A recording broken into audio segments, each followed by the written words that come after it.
નમસ્કાર દોસ્તો, શાંતિશ્રમ ન્યૂઝમાં આપનું સ્વાગત છે।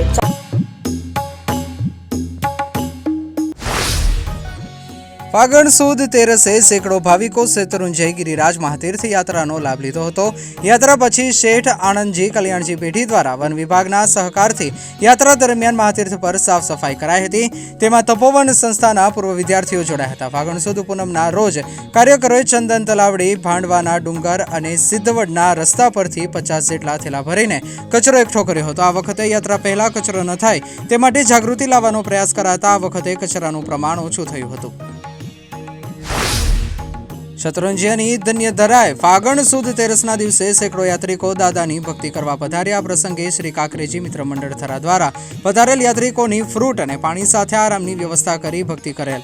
આ પ્રસંગે કાકરેજ પંથકના યુવાનોએ યાત્રિકોની ભક્તિનો અનોખો લાભ લીધો। મોટી સંખ્યામાં પધારેલ યાત્રુઓની વિવિધ ફ્રૂટ જેવા કે તરબૂચ, દ્રાક્ષ વગેરેથી તેમજ આરામ કરવા સુંદર વ્યવસ્થા કરી શ્રી કાકરેજી મિત્ર મંડળ થરા દ્વારા પધારેલ યાત્રિકોની ભક્તિ કરેલ।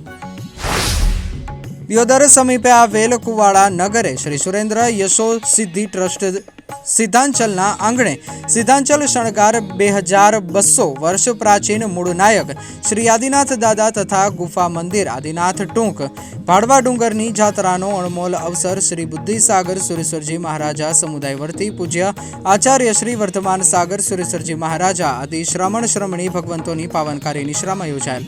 સવારે સૌ યાત્રિકોનું આગમન થયેલ। સૌએ દાદાની યાત્રા સેવા પૂજા સહ કરેલ।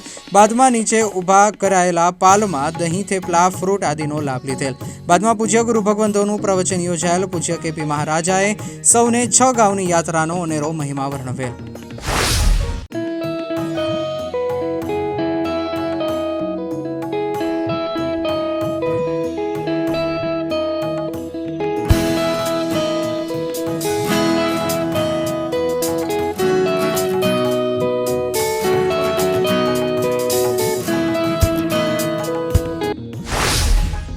ફાગણ સુદ તેરસના પવિત્ર દિવસે શ્રી પ્રેરણા તીર્થ જૈન સંઘ સેટેલાઇટ ખાતે શત્રુંજય તીર્થની પ્રતિકૃતિના દર્શન યાત્રા યોજાઈ। આ પ્રસંગે વેજલપુર ધારાસભ્ય ઠાકરે પ્રેરણા તીર્થ જૈન સંઘમાં પાલિતાણા પટના દર્શન કરી પૂજ્ય મુનિરાજ શ્રી હંસબોધિ વિજયજી મહારાજ સાહેબના આશીર્વાદ મેળવ્યા અને ભાતા ભક્તિમાં સહભાગી થયા।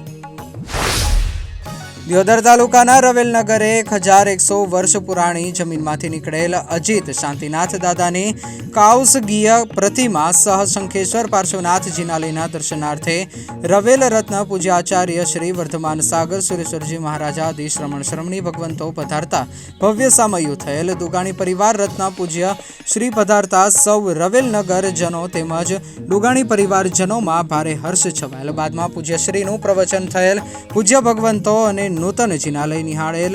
ત્રણેય ટાઈમ સાધર્મિક ભક્તિ યોજાયેલ। સુરતની જાણીતી સામાજિક સંસ્થા શ્રી શંખેશ્વર સુરત ફાઉન્ડેશન દ્વારા સેવાનો અવિરત પ્રવાહ વહેતો રાખી સુરતના વિવિધ વિસ્તારોમાં 500થી વધુ પેકેટનું વિતરણ કરવામાં આવ્યું, જેમાં ખાસ કરીને નાના ભૂલકાઓ અને જરૂરિયાતમંદ પરિવારોને પૌષ્ટિક આહાર મળી રહે તેવા ઉમદા આશય સાથે કાર્યક્રમનું આયોજન કરવામાં આવ્યું હતું, જેમાં સંસ્થાના કાર્યકર્તાઓ દ્વારા ખૂબ જ જહેમત ઉઠાવીને તૈયાર કરવામાં આવેલ આ પેકેટમાં ઉચ્ચ ગુણવત્તાયુક્ત ફળોનો સમાવેશ કરવામાં આવ્યો હતો, જેમાં સફરજન, કેળા, તાજી સ્ટ્રોબેરી, દ્રાક્ષ, પાઇનેપલ, સકરટેટી જેવા તમામ ફળોનું સુરક્ષિત રીતે પેકિંગ કરી ફાઉન્ડેશનના ઉત્સાહી કાર્યકર્તાઓ દ્વારા સુરત શહેરના અલગ અલગ વિસ્તારોમાં જે વ્યક્તિગત રીતે વિતરણ કરવામાં આવ્યું હતું। Simco Sunlight paints, Simco Sunlight paints કવિન સાફ્ટર મશીનથી કલર બનાવનાર નવીન ઘરને સુશોભિત કરવા એકવાર અવશ્ય મુલાકાત લો। Simco Sunlight paints, Simco Sunlight paints. Kankrej પંથકના ખીમાણા નગરના રહીશ સવિતાબેન કેશવલાલ વેલાણી પરિવાર દ્વારા પરિવારના વડીલ કેશવલાલ દાદી સવિતાબેન તથા પરિવારના ઉપકારી મંગળભાઈની પુણ્ય સ્મૃતિમાં શ્રી ગુરુ પ્રેમના આજીવન ચરણોપાસક પૂજ્ય ગજ્જાતિપતિ આચાર્ય શ્રી કુલચંદ્ર સુરેશ્વરજી કેસી મહારાજની પ્રેરક નિશ્રામાં શ્રી નાકોડા પ્રેમ મંગલ સ્પર્શ તીર્થયાત્રા તારીખ 13 થી 15 માર્ચ સુધી લક્ઝરી બસો દ્વારા યોજાનાર છે. ખીમાણાને કર્મભૂમિ બનાવનાર મંગળભાઈ વેલાણીનું કેટલાક વર્ષો પહેલા દુઃખદ અવસાન થયેલ. તેમના વર્ષોથી ભાવના હતી કે સ્નેહીજનોને પવિત્ર યાત્રાધામ શ્રી નાકોડા તીર્થની યાત્રા કરાવવાની. તેમની અધૂરી ઈચ્છાઓ પૂરી કરવા માતૃશ્રી રંજનબેનની મનની ભાવનાને સાર્થક કરવા પુત્રો પરિવારજનો પ્રયાસ કરી રહ્યા છે. તારીખ 12ની રાત્રે અમદાવાદ તેમજ માદરે વતન ખીમાણા બિલડીથી યાત્રા પ્રવાસનો પ્રારંભ થશે, જે કુળદેવી માં સમોરના દર્શન વંદના કરશે. ત્યાંથી બિલડીયાજી દાદાને ભેટવા જશે. રાત્રે નાકોડા તીર્થ તરફ પ્રસ્થાન થશે. 3 દિવસ સ્નેહીજનો તેમજ ગુરુ ભગવંતોની ઉપસ્થિતિમાં વિવિધ પ્રભુ ભક્તિ તેમજ શ્રી નાકોડા ભૈરવ દાદાની ભક્તિના અનુષ્ઠાનો યોજાશે.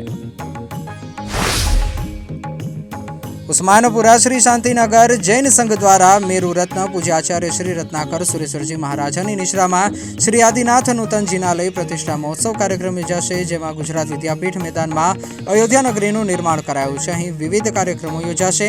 મહોત્સવ માટે 9 સમિતિ બનાવાઈ છે. આ મહોત્સવમાં આદિશ્વર ભગવાનનું જીવન ચરિત્ર રજૂ કરતું નાટક ભજવાશે. મહોત્સવ રંગેચંગે સંપન્ન થાય એ માટે સંઘના 400થી વધુ સભ્યોએ કોરોના કાળમાં વર્ષી તપ કર્યા હતા. પ્રત્યેક ઘરમાં ચોખાની પોટલી અપાઈ હતી.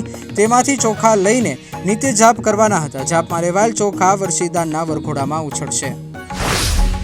સિરોહી જિલ્લાના પોસાલિયા નજીક આવેલા સુખધામ તીર્થ ખાતે જૈન સમાજ માટે એક ઐતિહાસિક પ્રસંગ સર્જાયો. જીવન ગુરુનું ચરણોપાસક જૈન આચાર્ય શ્રી રશ્મિ રત્ન સુરેશ્વરજી મસાની નિશ્રામાં તીર્થ નિર્માતા સંઘવી સુખીબેન બાબુલાલજી અચલાજી અને પરમાર જૈન પરિવારના હસ્તે પૂજ્ય ગુરુદેવ શ્રી ગુરુરત્ન સુરેશ્વરજીની પંચધાતુમય 23 ઇંચની ગુરુમૂર્તિ વિરાજમાન કરવામાં આવી. રાજસ્થાનમાં જન્મેલા અને વિશ્વભરમાં લાખો ભક્તો ધરાવતા ગુરુદેવ શ્રી ગુણરત્ન સુરેશ્વરજીએ પોતાના જીવનકાળમાં 451 મુમુક્ષોને દીક્ષા આપીને વિશ્વ વિક્રમ સ્થાપ્યો હતો, જેના માટે તેમનું નામ ઇન્ડિયા બુક ઓફ રેકોર્ડ તથા એશિયા બુક ઓફ રેકોર્ડમાં નોંધાયું છે.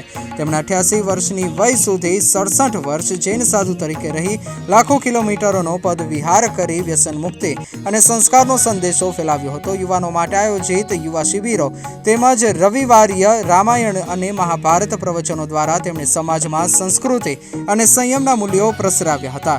26 ફેબ્રુઆરીએ સુખધામ તીર્થ ખાતે ગુરુમૂર્તિ સ્થાપનાનો ઐતિહાસિક પ્રસંગ સેંકડો ભક્તોની હાજરીમાં સંપન્ન થયો, જે સિરોહી જિલ્લા માટે ગૌરવપૂર્ણ ક્ષણ બની. ફાગણ સુદ તેરસ નિમિત્તે સમસ્ત નવાવાડજ શ્વેતાંબર મૂર્તિ પૂજક જૈન સંઘ દ્વારા શ્રી શેત્રુંજ્ય મહાતીર્થની 6 ગાંવ પરિક્રમા સાથે ભાવ યાત્રાનું આયોજન પૂજ્ય આચાર્ય શ્રી કલ્પેન્દ્ર સુરેશ્વરજી મહારાજા આદિ ગુરુ ભગવંતોની પ્રેરક નિશ્રામાં કરવામાં આવ્યું.